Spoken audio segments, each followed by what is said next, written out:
ਮੰਤਰੀ ਜੀ ਨੇ ਕਿਹਾ ਕਿ ਦੱਸਣ ਕਾਨੂੰਨ ਕਾਲੇ ਕਿਵੇਂ ਨੇ, ਕਾਨੂੰਨਾਂ ਦੇ ਵਿੱਚ ਕਾਲਾ ਕੀ ਹੈ। ਮੈਂ ਦੱਸਾਂ ਕਿ ਕਾਨੂੰਨ ਕਿਵੇਂ ਕਾਲੇ ਨੇ, ਕੀ ਕਾਲਾ ਕਾਨੂੰਨਾਂ ਦੇ ਵਿੱਚ। ਕਾਨੂੰਨ ਬਣਾਉਣ ਲੱਗਿਆਂ, ਕਾਨੂੰਨ ਬਣਾਉਣ ਸਮੇਂ ਨੀਤੀ ਨੀਅਤ ਹੀ ਕਾਲੀ ਸੀ ਤੇ ਕਾਲੀ ਨੀਅਤ ਦੇ ਵਿੱਚੋਂ ਬਣਿਆ ਕਾਨੂੰਨ ਕਾਲਾ ਹੀ ਹੋਏਗਾ। ਕਿਸਾਨਾਂ ਦਾ ਕੋਰਟ ਜਾਣ ਦਾ ਰਸਤਾ ਬੰਦ ਕਰ ਦੇਣਾ, ਕੀ ਇਹਨੂੰ ਕਾਲਾ ਕਾਨੂੰਨ ਕਹਿ ਦੇਣਾ ਫਿਰ ਕੀ ਵਾਜਬ ਨਹੀਂ? ਕਿਸਾਨ ਦੀ ਫਸਲ ਖੁੱਲੇ ਅਸਮਾਨ ਦੇ ਥੱਲੇ ਪਲਣੀ ਹੈ। ਇਹਦੇ ਤੇ ਮਾੜੀ ਜੀ ਪੱਕਣ ਦੇ ਸਮੇਂ ਤੇ ਮਾੜੀ ਜੀ ਹਵਾ ਤੇਜ਼ ਆ ਜੇ ਤਾਂ ਫਸਲ ਦਾ ਰੰਗ ਚੇਂਜ ਹੋ ਜਾਂਦਾ, ਰੰਗ ਬਦਲ ਜਾਂਦਾ ਹੈ। ਅਗਰ ਜਰੀ ਬਾਰਿਸ਼ ਪੈ ਜੇ ਤਾਂ ਫਸਲ ਦੇ ਦਾਣਿਆਂ ਦਾ ਰੰਗ ਚੇਂਜ ਹੋ ਜਾਂਦਾ ਹੈ, ਲੇਕਿਨ ਉਹਦੇ ਵਿੱਚ ਜਿਹੜਾ ਗੁਣ ਹੈ ਉਹ ਹੀ ਰਹਿੰਦਾ ਹੈ। ਲੇਕਿਨ ਕਿਸਾਨ ਦੀ ਲੁੱਟ ਉਹਦਾ ਰੰਗ ਚੇਂਜ ਕਰਨ ਨਾਲ ਹੁੰਦੀ ਹੈ। ਜਦੋਂ ਹਵਾ ਵਗਣ ਨਾਲ, ਤੇਜ਼ ਹਵਾਵਾਂ ਵਗਣ ਨਾਲ ਫਸਲ ਦਾ ਰੰਗ ਚੇਂਜ ਹੁੰਦਾ ਹੈ। ਕੰਟਰੈਕਟਰ ਕਿਸਾਨ ਦੇ ਪੈਸੇ ਲੈ ਕੇ ਭੱਜ ਜਾਂਦਾ ਹੈ, ਠੇਕੇਦਾਰ ਕਿਸਾਨ ਦੀ ਫਸਲ ਲੈ ਕੇ ਭੱਜ ਜਾਂਦਾ, ਉਹਦੇ ਪੈਸੇ ਨਹੀਂ ਦਿੰਦਾ ਤਾਂ ਉਹ ਕਿਸਾਨ ਕੋਰਟ ਨਹੀਂ ਜਾ ਸਕਦਾ ਕਿ ਕਿਸਾਨਾਂ ਕੋਲੇ ਵਿਜ਼ਨ ਕੋਈ ਨਹੀਂ, ਦੱਸ ਨਹੀਂ ਸਕੇਗੇ ਕਿ ਕਾਨੂੰਨ ਗਲਤ ਕਿਵੇਂ ਹੈ। ਇਹਨਾਂ ਨੇ ਇਹ ਗੱਲ ਕਹੀ ਹੈ ਕਿ ਕਿਸਾਨ ਬਹਿਸ ਨਹੀਂ ਕਰ ਸਕੇ। ਕਿਸਾਨ ਇਸ ਮੁੱਦੇ ਦੇ ਉੱਤੇ ਸਰਕਾਰ ਬਹਿਸ ਕਰਨਾ ਚਾਹੁੰਦੀ ਹੈ। ਮੰਤਰੀ ਜੀ ਇੱਕ ਗੱਲ ਦੇ ਵਿੱਚ ਕਹਿ ਕੇ ਨਿਕਲ ਜਾਂਦੇ ਸੀ ਕਿ ਦੇਖੋ ਜੀ, ਜੇ ਤੁਹਾਨੂੰ ਲੱਗਦਾ ਹੈ ਵੀ ਇਹ ਕਾਨੂੰਨ ਸੰਵਿਧਾਨ ਦੇ ਅਨੁਸਾਰ ਗਲਤ ਨੇ ਤਾਂ ਤੁਸੀਂ ਸੁਪਰੀਮ ਕੋਰਟ ਚਲੇ ਜਾਓ, ਫਿਰ ਅੰਦੋਲਨ ਕਰਨ ਦਾ ਕੀ ਮਤਲਬ ਹੈ? ਤਾਂ ਅੰਦਾਜ਼ਾ ਲਾ ਕੇ ਦੱਸੋ ਬਹਿਸ ਤੋਂ ਭੱਜਦਾ ਕੌਣ ਸੀ? ਇਹਦੇ ਵਿੱਚ ਕਮੀਆਂ ਨਹੀਂ ਸੀ, ਇਹਦੇ ਵਿੱਚ ਗਲਤੀਆਂ ਨਹੀਂ ਸੀ, ਤਾਂ ਫਿਰ ਸੋਧਾਂ ਕਿਸ ਗਲਤੀਆਂ ਕਰ ਰਹੀ ਹੈ ਸਰਕਾਰ?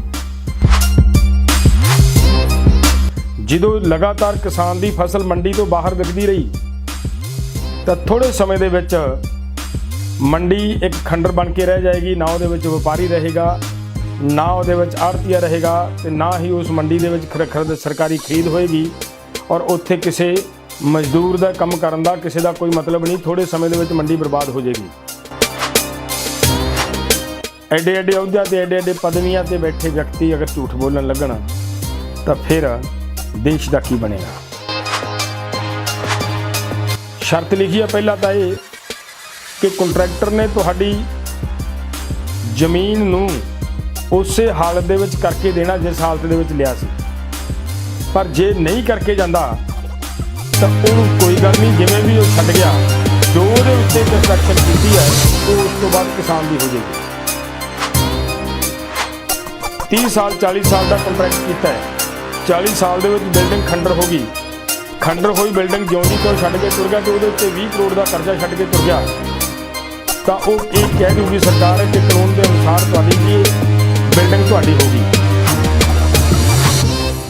ਪਰਮ ਸਤਿਕਾਰਯੋਗ ਮੇਰੇ ਦੇਸ਼ਾਂ ਵਿਦੇਸ਼ਾਂ ਦੇ ਵਿੱਚ ਬੈਠੇ ਇਸ ਅੰਦੋਲਨ ਨਾਲ ਜੁੜੇ ਹੋਏ ਕਿਸਾਨ ਦੋਸਤੋ, ਤੁਹਾਨੂੰ ਪਤਾ ਹੋਏਗਾ ਸਾਡੇ ਖੇਤੀਬਾੜੀ ਮੰਤਰੀ ਨਰਿੰਦਰ ਤੋਮਰ ਜੀ ਨੇ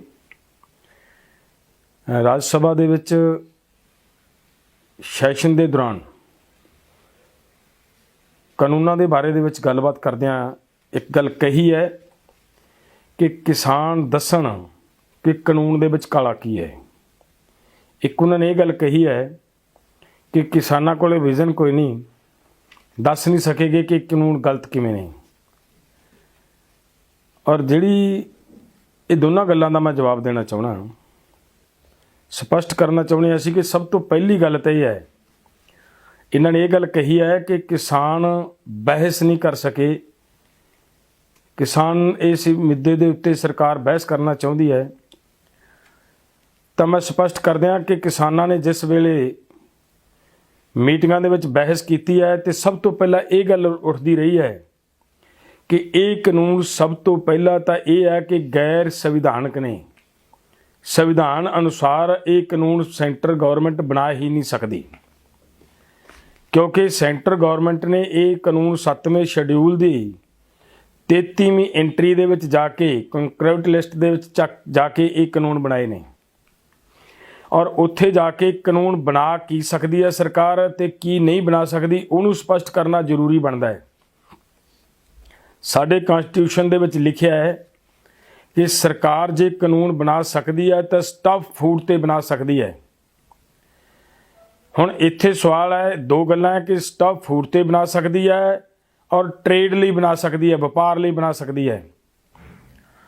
हुण इत्थे कानून ਚੱਕ के बने किस गल दे उत्ते है, कानून बने ने फूड ग्रेन ते मार्केटिंग ते, ਜਿਹੜੇ कि ये बना नहीं सकती, ये स्टफ फूड ते ट्रेड ते बना सकती है।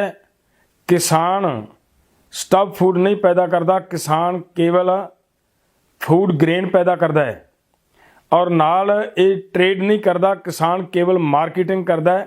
इस करके ना तो मार्केटिंग के उत्ते सरकार कानून बना सकती है तो ना ही फूड ग्रेन ते कानून बना सकती है। और ये जो बार बार तर्क आती रही है, ये ते बहस करते सी जदों, ते साडी मानयोग मंत्री जी एक गल दे विच कह के निकल जाते सी कि देखो जी, जे तुहानूं लगदा है भी ये कानून संविधान के अनुसार गलत ने तो तुसीं सुप्रीम कोर्ट चले जाओ, फिर अंदोलन करन दा की मतलब है।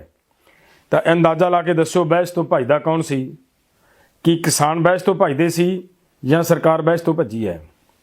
अगली गल, साडे मंत्री जी ने कहा कि दसन कानून काले किवें ने, कानूनां दे विच काला की है। मैं दसां कि कानून किवें काले ने, की काला कानूनां दे विच, कि सब तो पहली गल तां कि कानून बनाउण लग्गिया, कानून बनाउण समय नीति नीयत ही काली सी, ते काली नीयत दे विचों बनिया कानून काला ही होएगा। क्यों? क्योंकि एक ऐसे सिस्टम दे राही ये कानून बनाए गए ने कि मंडी सिस्टम नूं बर्बाद करन दा एक प्रोसैस है इस पूरे कानून दे विच। इस कानून दे विच ये कहा है कि सरकारी मंडी दे बराबर प्राइवेट मंडी होएगी, ते जिहड़ी वो प्राइवेट मंडी होएगी, उस प्राइवेट मंडी दे विचों जिहड़ा व्यापारी माल खरीदेगा उन्होंने टैक्स नहीं लगणगे। हुण सवाल इत्थे है कि वेखण वाले वास्ते, आम बंदे वास्ते हुंदा भी की फर्क पैंदा है। वो जिहड़ा टैक्स है वो है 164 रुपये प्रति क्विंटल व्यापारी ने सरकार नूं, मार्केट कमेटी नूं, मंडी बोर्ड नूं भरने हुंदे है। ते जदों वो 164 रुपये मंडी बोर्ड नूं टैक्स भरना है, ਉਹਦੇ ਵਿੱਚੋਂ सरकार ने सारे ਦਾ सारा टैक्स व्यापारी ਨੂੰ ਉਹਨੂੰ ਮੁਕਤ ਕਰਤਾ, माफ़ करता, ਤਾਂ ਉਸੇ टैक्स ਦੇ ਵਿੱਚੋਂ 164 ਦੇ ਵਿੱਚੋਂ केवल 64 रुपये किसान ਨੂੰ लालच ਦੇ रूप ਦੇ ਵਿੱਚ ਦੇ ਕੇ व्यापारी किसान ਦੀ फसल खरीदेगा और 64 रुपए ਦੇ लालच ਨੂੰ किसान अपनी फसल प्राइवेट मंडी ਦੇ ਵਿੱਚ ਜਾ ਕੇ प्राइवेट बाहर खड़े व्यापारी ਨੂੰ ਵੇਚੇਗਾ। अगली गल, जो लगातार किसान की फसल मंडी तो बाहर विकती रही तो थोड़े समय दे विच मंडी एक खंडर बन के रह जाएगी, ना वो व्यापारी रहेगा, ना वो आड़तीया रहेगा, तो ना ही उस मंडी दे विच सरकारी खरीद होएगी और उत्थे किसी मजदूर का काम करन दा किसी का कोई मतलब नहीं। थोड़े समय दे विच मंडी बर्बाद हो जाएगी। और एक तो ये काली नीयत है इस कानून के पिछे। दूसरी, इस कानून दे विच लिखिया है कि अगर तुहाडी फसल खरीदण वाला फसल दे पैसे लैके भज जांदा है, वो तो पैसे गराउण दे लई किसान कोर्ट नहीं जा सकेगा।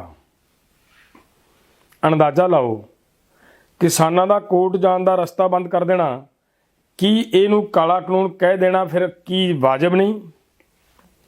इस करके ये कानून काले ने। अगली गल, साडे मंत्री जी ने एक गल कही है कि असी टैक्स फ्री करता, पहला टैक्स लगता सी ते किसान अज विरोध क्यों करते हैं।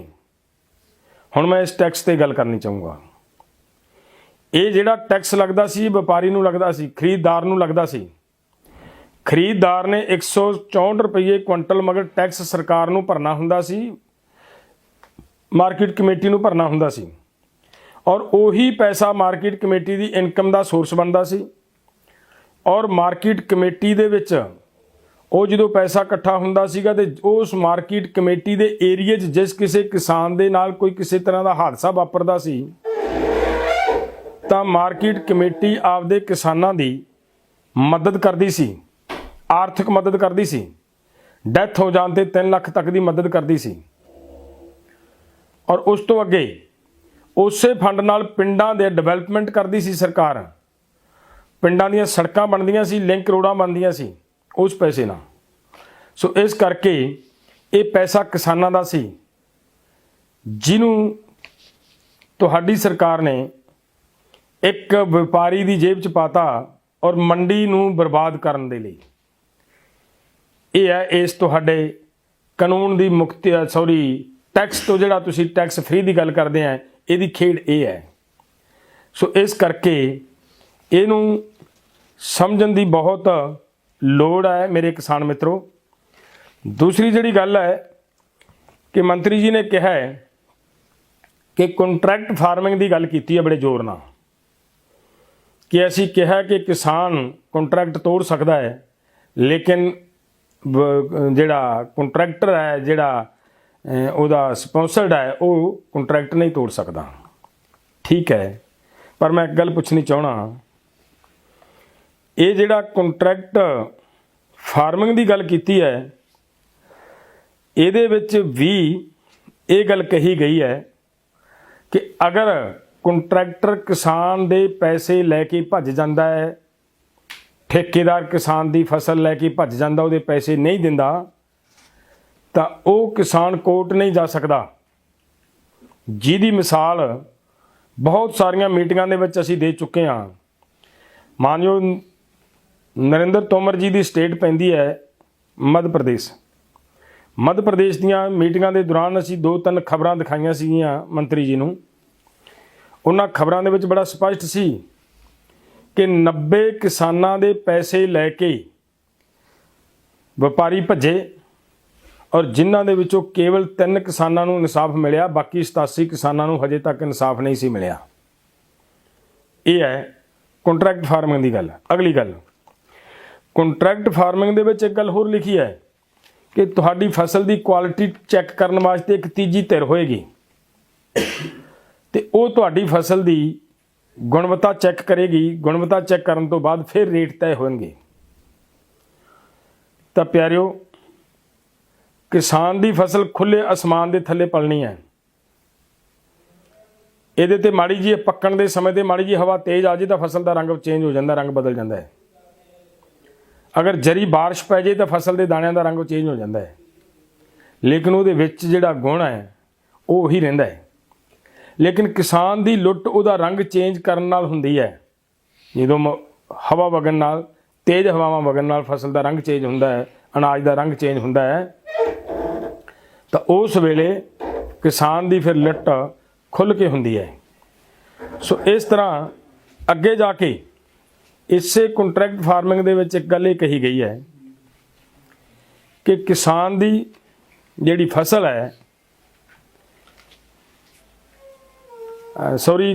ਕੰਟਰੈਕਟ ਫਾਰਮਿੰਗ ਦੇ ਵਿੱਚ ਅੱਗੇ ਜਾ ਕੇ ਇੱਕ ਗੱਲ ਇਹ ਕਹੀ ਗਈ ਹੈ ਕਿ ਕੰਟਰੈਕਟਰ ਹੈ ਜਿਹੜਾ, ਉਹਨੇ ਕੰਟਰੈਕਟ ਕਰਨਾ ਹੈ, ਜ਼ਮੀਨ ਦੇ ਉੱਤੇ ਕੋਈ ਬਿਲਡਿੰਗ ਖੜੀ ਕਰਨੀ ਹੈ, ਕੋਈ ਕੰਸਟਰਕਸ਼ਨ ਕਰਨੀ ਹੈ, ਔਰ ਉਸ ਕੰਸਟਰਕਸ਼ਨ ਦੇ ਅਗੇਂਸਟ, ਉਸ ਕੰਸਟਰਕਸ਼ਨ ਦੇ ਉੱਤੇ, ਉਸ ਬਿਲਡਿੰਗ ਦੇ ਉੱਤੇ ਉਹ ਕ੍ਰੈਡਿਟ ਲੈ ਸਕਦਾ ਕਿਸੇ ਕੰਪਨੀ ਤੋਂ, ਕਿਸੇ ਬੈਂਕ ਤੋਂ, ਕਿਸੇ ਸਰਕਾਰੀ ਅਦਾਰੇ ਤੋਂ। ਇਹ ਕਿਹਾ ਹੈ।